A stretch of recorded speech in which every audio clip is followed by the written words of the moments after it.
ಇಲ್ಲಿ 1 cup rice ತಗೊಂಡಿದ್ದೀವಿ. ಈಗ ಇದನ್ನ ಮಿಕ್ಸಿಗೆ ಹಾಕೊಂಡು ನುಣ್ಣಗೆ ಪೇಸ್ಟ್ ಮಾಡ್ಕೊಳ್ಳೋಣ. ಪೇಸ್ಟ್ ಆಗಿದೆ. ಈಗ ಇದನ್ನ ಬಟ್ಟಲ್ಗೆ ಹಾಕೊಳ್ಳಿ. ಈಗ ಇದಕ್ಕೆ ಬಟ್ಲಿಗೆ ಈರುಳ್ಳಿ, ಕೊತ್ತಂಬರಿ ಸೊಪ್ಪು, ಕಾಯಿ ಚೂರು ಎಲ್ಲ ಹಾಕೊಳ್ಳಿ. ಕಟ್ ಮಾಡಿರೋ ಕಾಯಿ ಚೂರು, ಕೊತ್ತಂಬರಿ ಸೊಪ್ಪು, ಹಸಿಮೆಣಸಿನ್ಕಾಯಿ, ರುಚಿಗೆ ತಕ್ಕಷ್ಟು ಉಪ್ಪು, ಈರುಳ್ಳಿ, ಸ್ವಲ್ಪ ಜೀರಿಗೆ ಪುಡಿ, ಬೇಕು ಅಂದರೆ ಕಾಳು ಮೆಣಸು ಹಾಕೋಬೋದು. ನಾನು ಆದರೆ ಹಾಕ್ತಾಯಿದ್ದೆ ಇಲ್ಲಿ. ಇದೆಲ್ಲ ಮಿಕ್ಸ್ ಆಗೋಂಗೆ ನೀಟಾಗಿ ಮಿಕ್ಸ್ ಮಾಡ್ಕೊಳ್ಳಿ.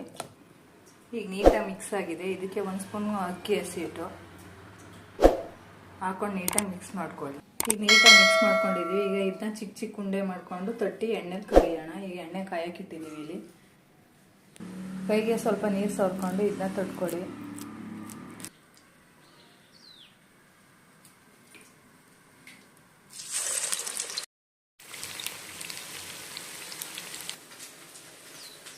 ಎರಡು ಥರನೂ ಬೇಯಿಸ್ಕೋಬೋದು. ಈ ಥರನೂ ಬೇಯಿಸಿದ್ದೀನಿ ನೋಡಿ ನಾನು. ಈ ಥರನೂ ಬೇಯಿಸ್ಕೋಬೋದು.